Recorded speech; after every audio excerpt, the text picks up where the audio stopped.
महर्षि university जो किसी परिचय का मोहताज नहीं है और आज हम वहीं पर मौजूद हैं और बातचीत करेंगे यूनिवर्सिटी के चांसलर डॉक्टर अजय प्रकाश श्रीवास्तव जी से।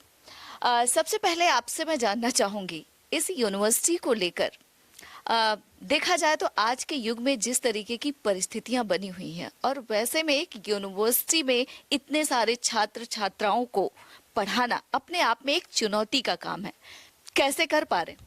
देखिए, जो भी काम करने का संकल्प लेते हैं, चुनौतियां हर काम में आती हैं और चुनौतियों को फेस करना और फिर उनका निदान करना, यही सबसे बड़ी उपलब्धि हमारी है।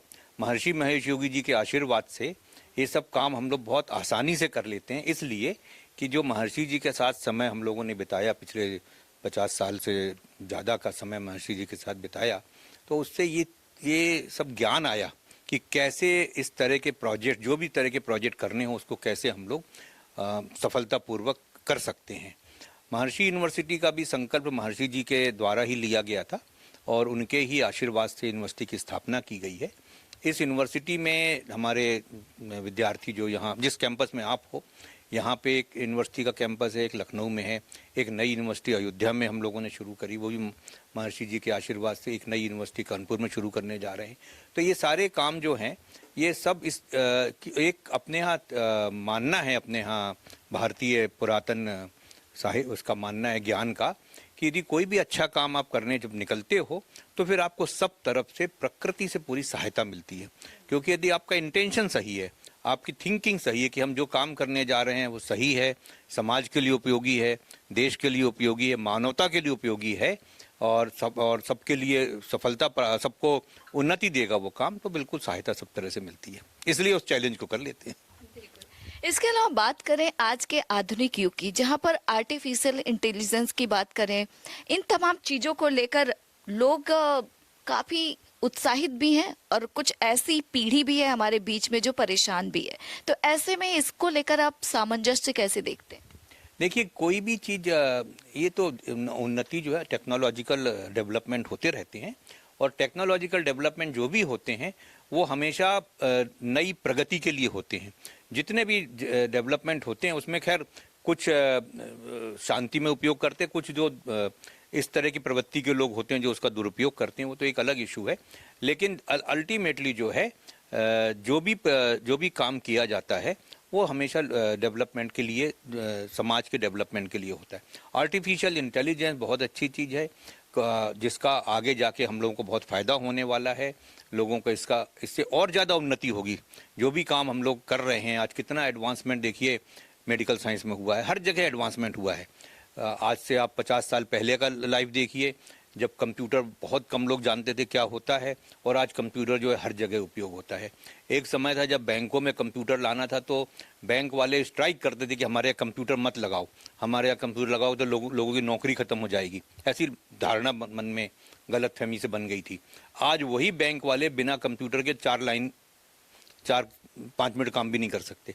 तो ये, और कितनी उन्नति हुई उससे, इतनी ज़्यादा डेवलपमेंट हुई, जो फाइनेंशियल फ्रीडम हुई कंप्यूटराइजेशन के कारण, तो उससे, और जब एआई आएगा तो इसी तरह से उससे भी होगा। तो ये जितनी भी टेक्नोलॉजी आती है, यदि उसका सदुपयोग किया जाए तो मानवता के विकास के लिए होता है, ह्यूमन बीइंग को हेल्प करने के लिए होता है और डेवलपमेंट के लिए होता है। मेडिकल साइंस की डेवलपमेंट आप देखिए, एक ज़माने में हम लोग जब छोटे थे तो पढ़ते थे कि average age of the man was considered I think 70-75 years, और वेमेन के बारे में था सर 60, ऐसा 65, ऐसा कुछ था, कुछ मतलब बहुत कम था।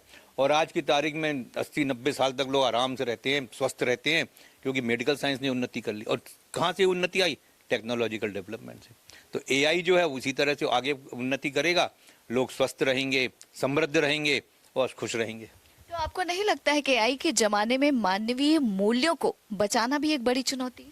हमेशा ही रही है, हर उसमें रही है। किस चीज़ में मानवीय मूल्य के बचाने की चुनौती नहीं आती है? यहीं आती है सही शिक्षा।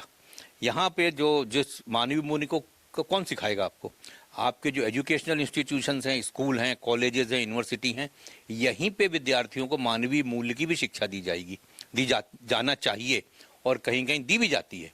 जितने भी विद्यार्थी पढ़ने आते हैं एजुकेशनल इंस्टीट्यूशन में, बहुत से इंस्टीट्यूशंस ऐसे हैं जो विद्यार्थियों को पढ़ाई के साथ साथ और भी शिक्षा देते हैं, जिससे कि उनके जीवन में विकास हो, सर्वांगीण विकास हो। हमारी यूनिवर्सिटी का और हमारे जितने स्कूल हैं, करीब 200 स्कूल महर्षि जी के आशीर्वाद से भारत में हैं, यूनिवर्सिटीज़ हैं, तो सब जगह यही होता है कि हम विद्यार्थियों को जो भी पढ़ाई कराएं, कुछ भी कराएं, उनका साथ साथ आध्यात्मिक विकास भी हो।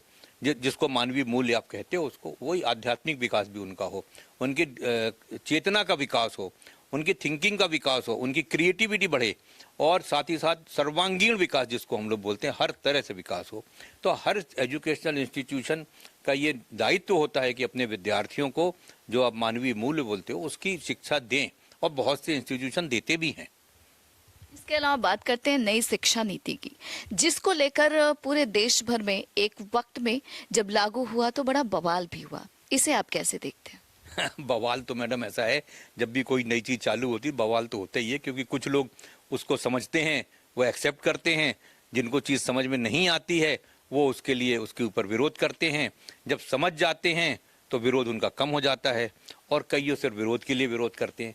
शिक्षा नीति जो भी आई है बहुत अच्छी है, उसमें और सुधार तो देखिए हर समय हर चीज़ का करना पड़ता है, क्योंकि इतना ज़्यादा एडवांसमेंट हो रहे हैं टेक्नोलॉजी के, लोगों की डिमांड तरह तरह की बढ़ रही है, लोगों की वो जो इच्छाएं बढ़ती हैं, तो उस तरह से आपको अपनी हर चीज़ में आपको चेंजेस लाने पड़ेंगे। शिक्षा नीति हो, आपकी स्वास्थ्य की नीति हो, आपके इकोनॉमिक नीति, हर जगह चेंजेस। तो शिक्षा नीति जो इतने कई सालों के बाद आई है शिक्षा नीति, मेरे ख्याल से 19-20 साल से शायद इसका चल रहा था प्रयास कि नई शिक्षा नीति लानी है।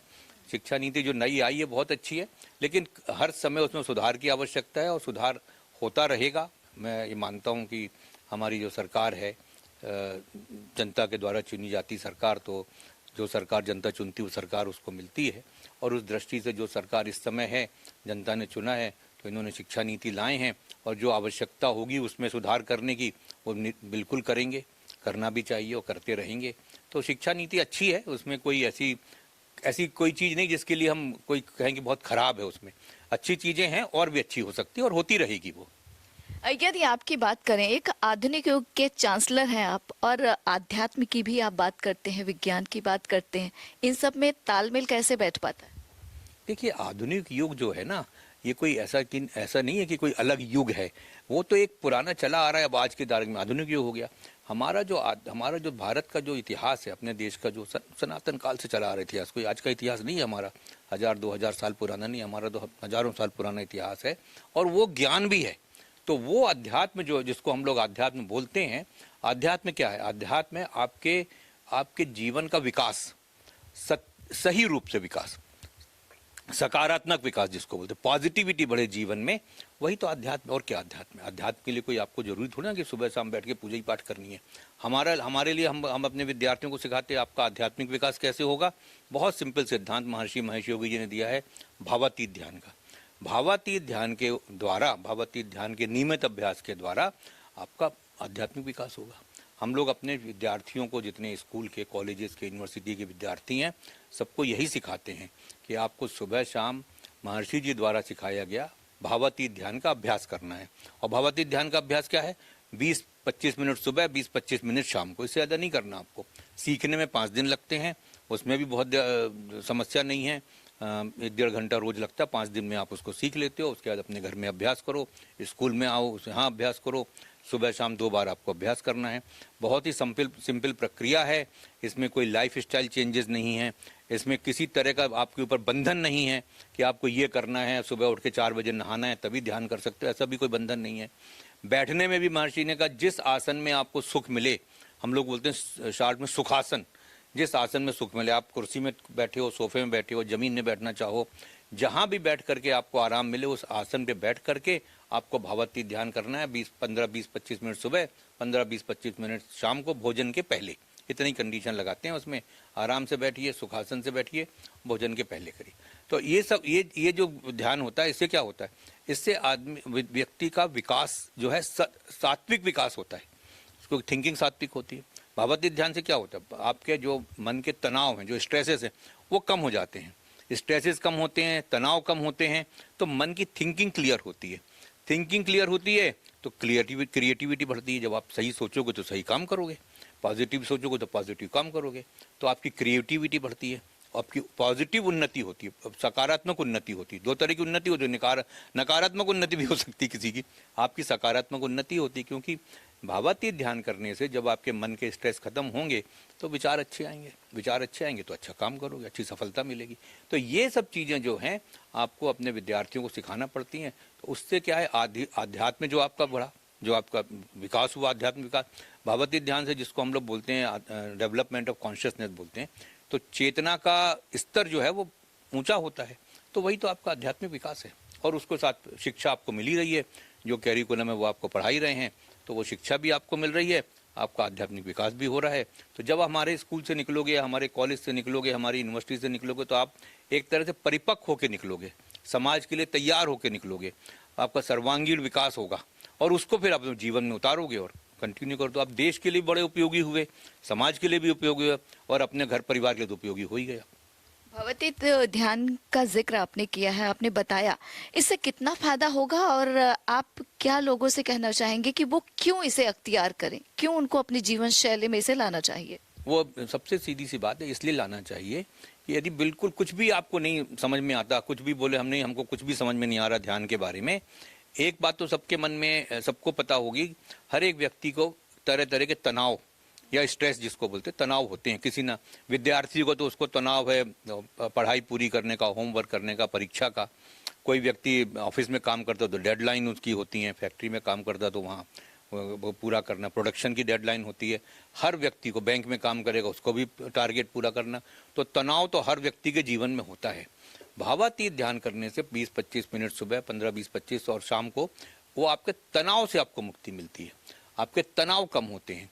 तो तनाव कम होते हैं तो आपके जीवन में शांति आती है, मन की शांति जिसको बोलते हैं, मन से शांति आती है, उससे जीवन आपका जो है मोर पॉजिटिव होता है। मोर जो अपने घर के परिवार के, आप तनाव में रहते हो तो आपके ना तो संबंध घर में अच्छे होंगे, लोगों से, बच्चों को डांटोगे, स्कूल ऑफिस आओगे तो अपने सबॉर्डिनेट को डांटोगे, अपने पास से झगड़ा कर बैठोगे तनाव के कारण। ये कोई वो नहीं कि तनाव के कारण। देखा जाए तो आज की भाग दौड़ भरी जो जिंदगी है, इसमें वक्त मिल पाना बड़ा मुश्किल हो जाता है। कई तरीके के काम होते हैं कि कई बार देखा गया है लोगों को वक्त नहीं मिलता। देखिए 24 घंटे की जिंदगी होती है आपकी, एक व्यक्ति के पास 24 घंटे होते हैं, सभी के पास 24 घंटे होते हैं। अब उस 24 घंटे का आप क्या उपयोग करना चाहते हो? आप चाहते हो कि आप पूरे समय तनाव में रहो पूरे 24 घंटे, और जो भी आप काम करो वो काम जो है वो आधा सही हो, आधा गलत हो, आधा बिगड़े।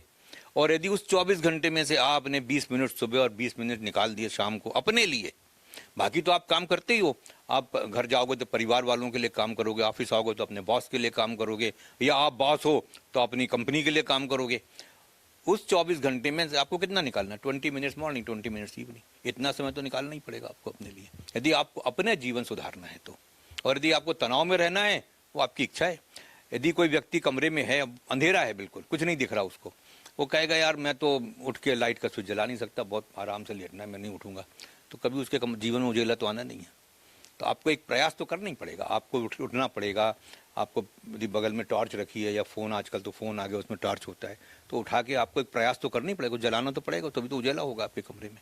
और नहीं, आप चाहते हो कि नहीं हमको तो बिल्कुल समय नहीं है, हमको तो ऐसे ही रहना है, तो फिर वैसे भी रहते हैं। अपने एक कहावत है, अजगर करे ना चाकरी, पंछी करे न काम, तो वो भी ऐसे अजगर भी रहते हैं भगवान ने जो सृष्टि बनाई है उसमें। तो आपको यदि अपने मन में शांति लानी है, अपने लिए शांति लानी है, अपने परिवार में अच्छा रहना है, अपने वर्कर्स जहाँ ऑफिस में, फैक्ट्री में, स्कूल में जहाँ आप जाते हो, पढ़ने जाते हो या पढ़ाने जाते हो, वहाँ पे आपको अच्छा समय चाहिए, पॉजिटिविटी चाहिए, तो 20-25 मिनट सुबह शाम आपको निकालना ही पड़ेगा। आपकी यदि बात करें, आप जिस तरीके से आध्यात्म की बात करते हैं और लोगों की जीवन शैली को परिवर्तित करने की बात कर रहे हैं, अगर आपकी ही बात करें तो आपको ये क्या पारिवारिक विरासत में मिला, या फिर आध्यात्म को आपने किस तरीके से तलाशा?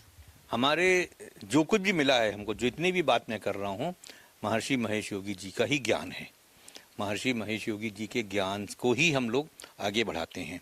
जितने भी ये भावातीत ध्यान महर्षि महेश योगी जी का ज्ञान है, और महर्षि महेश योगी जी को ये ज्ञान उनके गुरुदेव स्वामी ब्रह्मानंद सरस्वती, जो शंकराचार्य थे ज्योतिर्पीठ के, बद्रिकाश्रम शंकराचार्य ज्योतिर्पीठ, ज्योतिष पीठ बोलते हैं, उसके शंकराचार्य, तो वो महर्षि जी गुरु थे। उनके द्वारा ये ज्ञान महर्षि जी को मिला, महर्षि जी के द्वारा ये ज्ञान पूरे विश्व में फैलाया गया, वहीं से हम लोग को भी मिला सबको। तो हम लोग सब जो हैं महर्षि जी के ज्ञान को ही आगे बढ़ा रहे हैं। ये कोई हमारा अपना ज्ञान नहीं है। हाँ, उस ज्ञान से अपना जो फायदा होता है वो तो हमारा व्यक्तिगत फायदा है। महर्षि जी के ज्ञान से जिसको भी फायदा हो, जो भी उसको सीखेगा, वो उसका व्यक्तिगत फायदा होगा, लेकिन ज्ञान आया गुरु से। इसके अलावा एक और चीज मैं जानना चाहूंगी, रामायण यूनिवर्सिटी का कॉन्सेप्ट जहन में कैसे आया? जहन में आया महर्षि जी के आशीर्वाद से। मैं तो ना जो कुछ भी जीवन अपने गुरु पर ही सब कंट्रीब्यूट करना चाहिए, मैं करता भी हूँ। महर्षि जी ने करीब 40-42 वर्ष पहले हम बैठ के कभी बात हो रही हुई, अयोध्या तो सब जानते ही हैं, रामायण में हर समय अयोध्या का जिक्र होता है। तो ये बात हो रही थी कि भाई अयोध्या में तो भगवान राम का मंदिर, उस समय तो कोर्ट केस के वगैरह के बारे में था नहीं कि कब होगा, कैसे डिसाइड, इतने सालों से चल रहा है, ना मालूम कितने साल और चलेगा। तो महर्षि जी के मन में आया कि हम लोग को कुछ तो करना चाहिए अयोध्या में, भगवान की राम की जन्मभूमि है। तो जन्मभूमि वाला एरिया तो हम लोग कुछ कर नहीं सकते क्योंकि वो तो कोर्ट के उसमें है और डिस्प्यूट है ना ऑल दैट। तो महर्षि जी के मन में आया कि अयोध्या नगरी तो वैसे भी महाराज भगवान राम का राज्य रहा है वहाँ पे, तो अयोध्या नगरी में ही कुछ काम किया जाए। तो वहाँ पे क्या कर सकते हैं अयोध्या नगरी में? तो यही हुआ था कि या तो हम लोग कोई ऐसा इंस्टीट्यूशन बनाएं जहाँ पढ़ाई हो और जहाँ भगवान राम के जो आदर्श थे, जो तुलसीदास जी ने भी और वाल्मीकि जी ने भी रामायण में बताए हैं, वो आदर्शों की शिक्षा दी जाए, उन आदर्शों को आगे ऊपर शोध की जाए और क्या लिखा उन्होंने।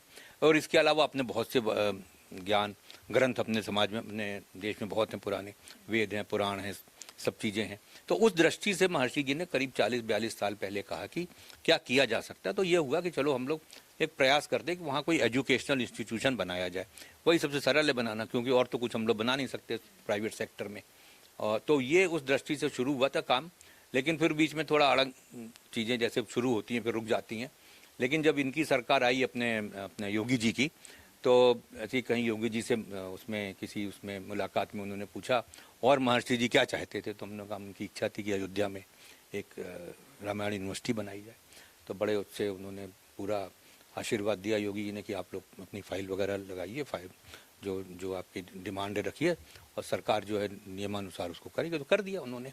समय लगा थोड़ा, ब्यूरोक्रेसी में जो समय लगता हो तो लगे ही, लेकिन फिर यूनिवर्सिटी की परमिशन मिली तो हम लोगों ने शुरू कर बनाई, बिल्डिंग भी बनाई है। आपको फ़ोटो देंगे, देखना उसमें, अभी अयोध्या जाना तो देख के आना। अच्छी, हमारे हिसाब से तो काफ़ी अच्छा सेटअप बनाया है और महर्षि जी के आशीर्वाद से चलेगा। अच्छा, बिल्कुल। अब कुछ सवाल जल्दी जल्दी, और मैं चाहूंगी कि वन लाइनर आंसर अगर आप दे पाए तो बहुत अच्छा है। भावातीत ध्यान क्या है? भावातीत ध्यान मन के तनाव को मुक्त करने का सबसे अच्छा तरीका है। व्यक्तिगत हेल्थ, पर्सनल हेल्थ के लिए सबसे अच्छा तरीका है, और हार्ट हेल्थ के लिए, और हार्ट हेल्थ के लिए इससे अच्छा कोई तरीका हो ही नहीं सकता। और ये रिसर्च के बेसिस से बोल रहे हैं, हम ये नहीं कह रहे कि हम भावातीत ध्यान महर्षि जी का है, हम महर्षि जी के शिष्य हैं इसलिए अच्छा बोल रहे हैं। रिसर्च हुई है बाकायदा कि हार्ट हेल्थ के लिए meditation is the good thing and transcendental meditation, भावातीत ध्यान इज द बेस्ट। ये रिसर्च निकली है। तो भावातीत ध्यान जो है वो आपके विकास के लिए, मानसिक तनाव को दूर करने के लिए और शारीरिक स्वास्थ्य के लिए बहुत अच्छी चीज़ है। आपके हिसाब से शांति का मतलब क्या? शांति का मतलब है कि मन में हमेशा, मन आपका खुश रहे, तनाव से मुक्त रहे, और आप जो चीज़ करना चाहो उसके करने में आपको व्यवधान प्रतीत ना हो, आपको लगे कि ये काम आसानी से हो सकता है, तभी मन की शांति होती है। हम कुछ भी अचीव करना चाहें कर सकते हैं। आध्यात्म की तरफ जुड़ाव कैसे हुआ? मैंने बताया ना, महर्षि जी से संपर्क हुआ। अध्यात्म, देखिए भारत में अध्यात्म तो हर बच्चे में रहता है। जब 90, मेरे ख्याल से 90% लोग ऐसे होंगे जो परिवार में पैदा होते हैं तो उनके घर में किसी न किसी रूप में भगवान, या जो भी आप अपने भगवान का नाम लेते हो, जो भी जिस भी स्वरूप को आप मानते हो, वो आपके घर में कुछ ना कुछ होते ही, सबके 90% परिवार को मैं मानता हूँ कि होता होगा भारत में। तो वो जुड़ता है आदमी उससे, अध्यात्म से। जब महर्षि जी के संपर्क में हम लोग आए तब पता लगा कि एक्चुअली में उसको कैसे अपने जीवन में उतारा जा सकता है। उस अध्यात्म को पूजा पाठ करने से नहीं आता, वो आपको अपने जीवन में, मन में लाना पड़ता है उसको, और वो भावातीत ध्यान है। कोई ऐसी किताब जो आपको लगता है कि सबको पढ़ना चाहिए और उसने आपकी भी जिंदगी बदल दी हो? सबको पढ़ना चाहिए, वो है गीता। गीता जो है, हमारे जितने भी आप 4 पुराण ले लो, 4 वेद ले लो, 18 पुराण, स्मृतियाँ, बहुत से ग्रंथ हैं, सैकड़ों ग्रंथ हैं सब अपने, और तरह तरह के उनके ऊपर भाष्य हुआ है और बड़े बड़े विद्वानों ने उनके ऊपर अपना भाष्य दिया है। उस सब का निचोड़ आपको कहाँ मिलेगा? गीता में। गीता में, क्योंकि भगवान कृष्ण ने एक वाक्य, बहुत सी चीज़ें कहीं भगवान कृष्ण ने, उसको उतना तो बड़े बड़े विद्वानी आपको समझा पाएंगे, लेकिन एक सिंपल सा वाक्य भगवान कृष्ण ने अर्जुन से कहा, योगस्थ कुरु कर्माणि, योग में स्थित होकर कर्म करो। और योग में स्थित होकर कर्म करोगे तो लोग बोलते हैं ना, फल की चिंता मत करो, फल हम देंगे। तो भगवान वो पहली बात भूल जाते, सेकंड बोलते फल भगवान, फल की चिंता नहीं करनी, काम करो, कर्म तो करो। कर्म प्रधान है, गीता में कर्म के बारे में बहुत ज्ञान भी है, गीता में कर्म भी है, कर्म की प्रधानता ही बताई है। लेकिन कर्म कैसे करो? योग में स्थित होगी, योगस्थ कुरु कर्माणि। योग में स्थित होना जो है वो ध्यान से संभव, भगवती ध्यान या किसी भी ध्यान से संभव। योग में जब आप स्थित हो जाते हो, तो योग में स्थित होने को क्या मतलब हुआ कि जो आपकी चेतना है ना, जैसे आपके चेतना का स्तर जो है, जागृत, स्वप्न, सुषुप्ति, 3 चेतना तो आप अनुभव करते हैं, सोना, जागना और सपने देखना। इसके बाद की जो चेतना का स्तर होता है वो भावातीत ध्यान से आप उस चेतना को और ऊपर ले जाते हो, जब बल्कि कहना चाहिए नीचे ले जाते हो, कोई शांति में आ जाती है। तो जब आप उस स्थिति में जाते हो, जिसको हम लोगों कई ग्रंथों में और कई बड़े हमारे विद्वानों ने, पंडितों ने समझाया, उसको समाधि की स्थिति भी बोली जाती है, वो ध्यान से ही आती है। वो स्थिति जब आती है तब आप ऐसी चेतना में पहुंचते हो कि वहां पे फिर आपको मन की शांति प्राप्त होती है, वो आपको प्राप्त होना होता है। महर्षि महेश योगी जी की कोई ऐसी सीख जो आप सदा याद रखते हैं? महर्षि महेश योगी यही सीख है कि अपने जीवन, महर्षि जी को जो गुरुदेव ने आशीर्वाद जब दिया था, काम सौंपा था महर्षि जी को अपनी समाधि के पहले, तो गुरुदेव ने कहा था तुम जाओ दुनिया को दुख विहीन समाज की स्थापना करो। तो महर्षि जी की सीख यही है कि हमारे पास इतना ज्ञान है कि हम दुख विहीन जीवन जी सकते हैं, समाज में दुख विहीन जीवन जीने का ज्ञान दे सकते हैं, और समाज को इस तरह से ला सकते हैं कि दुख विहीन जीवन, दुख विहीन मतलब जीवन दुख ना हो, ऐसा जीवन जीने का जो हमारे पास ज्ञान है लोगों को प्राप्त होना चाहिए। ये उनकी सीख थी, सबको कहते थे आप हमारे पास ज्ञान है, आपको यदि दुख विहीन रहना है तो ज्ञान लो हमसे। आज के युवाओं को आप क्या संदेश देना चाहेंगे? युवाओं को संदेश ये देंगे, आप जो भी पढ़ाई करते हो, जो भी आप पढ़ाई कर रहे हो, जिस भी कॉलेज में, स्कूल में, यूनिवर्सिटी में, जहाँ भी आप पढ़ाई कर रहे हो, आपको हमेशा ये ध्यान रखना चाहिए कि साथ ही साथ पढ़ाई के साथ साथ आपका जो चेतना का विकास हो, जिसको डेवलपमेंट ऑफ कॉन्शियसनेस अंग्रेजी में हमको समझाने के लिए बोलते हैं, या आध्यात्मिक विकास, स्पिरिचुअल डेवलपमेंट हो आपका, वो उस पर आपको ध्यान देना चाहिए। आपके यूनिवर्सिटी में, स्कूल में, कॉलेजेस में यदि व्यवस्था है इस तरह की, जैसे हमारे यहाँ भावातीत ध्यान सिखाते हैं, तो बहुत अच्छी बात है। नहीं है तो आप अपने शिक्षकों से या जो आपके इंचार्ज हैं आपके, उनको कह सकते हो कि हम लोगों को भी भावातीत ध्यान की शिक्षा देने का आप इंतजाम कीजिए, ताकि हम लोगों का जो विकास हो, पढ़ाई के साथ एकेडमिक डेवलपमेंट हो, अच्छी, हम गोल्ड मेडल लाएँ, सिल्वर मेडल लाएँ, सब तरह के मेडल लीजिए, लेकिन साथ साथ आध्यात्मिक विकास, चेतना का विकास, वो पूरा होना चाहिए, साथ में होना चाहिए। तभी हम बोलेंगे सर्वांगीण विकास हुआ आपका, एकेडमिक परफॉर्मेंस हुई, आपकी मानसिक बढ़ी, आपकी मन की चेतना की स्थिति बढ़ी आपकी, और बाकी खेलकूद का विकास, तो ये सर्वांगीण विकास होता है। तो उसके लिए हर युवा को चाहिए कि वो अपने लिए, अपने साथ साथ पढ़ाई लिखाई के अलावा साथ में अपने आध्यात्मिक विकास के लिए काम करें। और सबसे सरल तरीका महर्षि जी ने आध्यात्मिक विकास का बताया, भावातीत ध्यान, 20 मिनट्स मॉर्निंग, 20 मिनट्स इवनिंग। बिल्कुल। इसके अलावा देखा जाए, चाहे प्रधानमंत्री नरेंद्र मोदी हो या फिर यूपी के मुख्यमंत्री योगी आदित्यनाथ, हमेशा से ही एक बात कहते हैं कि भारत विश्व गुरु बनेगा। आपको लगता है ये मुकाम भारत हासिल कर पाए? मेरा तो ये मानना है कि हमारे प्रधानमंत्री जी और योगी जी जो कहते हैं विश्व गुरु बनेगा, वो भारत तो विश्व गुरु ऑलरेडी है। कैसे है कि आप इकोनॉमी को भूल जाइए 1 मिनट के लिए, ठीक है, हम लोग नंबर से चौथे नंबर की इकोनॉमी बन गए हैं, 5वें से चौथे में आ गए हैं, लेकिन ज्ञान के मामले में कौन सा ज्ञान? जिससे आत्मा का विकास होता है, जिससे आध्यात्मिक विकास होता है, जिसमें आत्मा का विकास होता है, वो ज्ञान तो भारत में ही है। और किसके पास है? तो जिसके पास ज्ञान है वही तो गुरु होता है। तो भारत विश्व गुरु कैसे बनेगा? भारत विश्व गुरु है। सबसे पुरानी हमारे पास पद्धति, ज्ञान की ऐसी पद्धति है जिसके द्वारा आप पूरे विश्व में शांति स्थापित कर सकते हैं। लोग भावातीत, सिर्फ भावातीत ध्यान करके अपने मन में शांति लाएं तो आप देखिएगा पूरे विश्व में चेंज हो सकता है। उसका ज्ञान सिर्फ भारत के पास है, किसी के पास नहीं है। तो हम तो कहेंगे भारत को विश्व गुरु, भारत विश्व गुरु है। आप जो बात कर रहे हैं कि वो टेक्नोलॉजी डेवलप, वो एडवांसमेंट है या मेडिकल एडवांसमेंट है, ये सब तो आते ही रहेंगे। पहले तो मन की शांति चाहिए ना आपको। ये सब डेवलपमेंट तो होते रहेंगे, उसमें कौन सी बड़ी चीज़ है। आप अच्छी अच्छी लैब बना दो तो आपके मेडिकल डेवलपमेंट हो जाएगा। आप अच्छी टेक्नोलॉजी वो अच्छी वो बना दो एक्सपेरिमेंट के करने के लिए, तो आपको फिजिक्स के केमिस्ट्री डेवलपमेंट होने लगेंगे। ये सब तो मैन मेड चीज़ें हैं, ये तो होनी ही है। उसके लिए क्या, उसके लिए कौन सा बहुत सोचना है। आपके जिन देशों के पास है वो आगे जल्दी रिसर्च कर लेते, हमारे यहाँ वो उस समय नहीं थी सुविधा, तो हमारे साइंटिस्ट विदेश में जाकर रिसर्च करते थे। तो भारत को ये कहना कि विश्व गुरु बनेगा, हम तो ये मान के चलते कि गुरु तो वो होता है जिसके पास ज्ञान होता है। तो सबसे ज्यादा ज्ञान तो भारत के पास है। तो आपको लगता है कि आप ज्ञान की बात कर रहे हैं, भारत के पास ज्ञान है, आपको लगता है कि आज की जो युवा पीढ़ी है वो अपने ही देश में जो ज्ञान है पुरानी चीजों को भूलती जा रही है? बिल्कुल भूल रही, क्योंकि उसको सिखाने का कोई संपर्क नहीं था। कोई जो भी शिक्षा नीति अनफॉर्चुनेटली पहले थी, उसमें कहीं पे भी ये सिद्धांत नहीं था कि हमारी जो पुराना ज्ञान है, जिसको हम लोग पुरातन ज्ञान बोलते हैं, वो ज्ञान के ऊपर कोई बात करे, कहीं नहीं था। इत्तेफाक से जो अभी शिक्षा नीति आई उसमें इन्होंने एक शब्द डाला है, इंडियन नॉलेज सिस्टम, IKS बोलते हैं, इंडियन नॉलेज सिस्टम।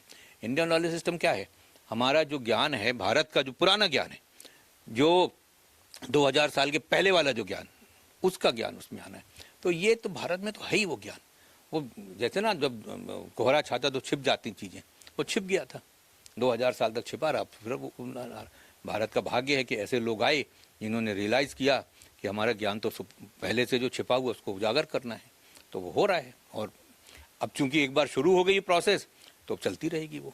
और हम तो ये मान के चलते भारत विश्व गुरु है ही, और यदि उसको सामने लाना है और करना है तो थोड़ा बहुत प्रयास सबको करना पड़ेगा। एजुकेशन इंस्टीट्यूशन मेजर हैं जिनको ये लाना पड़ेगा, अपने विद्यार्थियों को सिखाना पड़ेगा कि आपको अपने मन की शांति के लिए भारत का जो ज्ञान का उपयोग करिए। और उसके द्वारा जब आप क्रिएटिविटी जब आपकी बढ़ेगी, क्योंकि एक चीज़ रिसर्च में आई है, भावातीत ध्यान करने से क्रिएटिविटी बढ़ती है। तो जब भावातीत ध्यान करेंगे, आपकी क्रिएटिविटी बढ़ेगी, तो नई नई चीज़ें उजागर होंगी। नई नई चीज़ें करेंगे तो टेक्नोलॉजिकल एडवांस डेवलपमेंट में हम लोग सबसे आगे हो जाएंगे। उसमें क्या है। आखिरी सवाल है, आज की जनरेशन बहुत ज्यादा तनाव में है, डिप्रेशन में है, तो आपको लगता है कि ये जो भावातीत ध्यान है इसके जरिए तनाव और डिप्रेशन दूर हो सकता है? यही एक तरीका है, और कोई तरीका है ही नहीं तनाव और डिप्रेशन दूर करने का। कोई भी तरीका तनाव और डिप्रेशन दूर करने का नहीं है। सबसे अच्छा तरीका है भावातीत ध्यान। ध्यान के द्वारा ही मन के तनाव को दूर किया जा सकता है। बिल्कुल सिंपल सा उदाहरण जब देते हैं हम लोग, जब समझाते हैं कि आप तो दिल्ली के रहने वाले, अब देखते ठंड के दिन में कोहरा छा जाता है, कभी कभी रात में सड़क नहीं दिखती कहाँ जाना है आपको। वो कोहरा जो है कब खत्म होता है? जब सूरज निकलता है। तो भावातीत ध्यान बिल्कुल वही चीज़ है। मन का जो तनाव है ना, वो आपको बिल्कुल आच्छादित कर देता है। आप लोग कुछ सोच नहीं सकते। कभी कभी तो इतना मन लोगों का थक जाता है कि आज कुछ करे नहीं का मन नहीं है, आज कुछ हम कर ही नहीं सकते। तो क्रिएटिविटी खत्म हो गई ना आपकी, जब कुछ नहीं कर सकते, कुछ सोच नहीं सकते, या जल्दबाजी में तनाव में गलत डिसीजन ले लिया। भावातीत ध्यान के द्वारा वो तनाव जब दूर होता है, तो तनाव के दूर होने से आपकी क्रिएटिविटी, आपका मन जो शुद्ध होगा, शांत होगा, तो आप अच्छे विचार कर सकते हो, अच्छे प्लान बना सकते हो अपने विकास के लिए, अपने परिवार के विकास के लिए, या जो आपके बिजनेस या कंपनी है उसके विकास के लिए अच्छी चीज़ें सोच सकते हो। तो भावातीत ध्यान के द्वारा ही आप जो है उन्नति कर सकते हो, उसके द्वारा ही। शुक्रिया हमसे बातचीत करने के लिए। तो सुना आपने, यदि आप भी डिप्रेशन के शिकार हैं, आपको लगता है कि आपको तनाव है, तो आप भी भावातीत ध्यान कर सकते हैं और उसके जरिए अपनी जीवन शैली और अपने तनाव और डिप्रेशन को दूर कर सकते हैं। नोएडा से इंडिया पोस्ट न्यूज़ के लिए ममता चतुर्वेदी।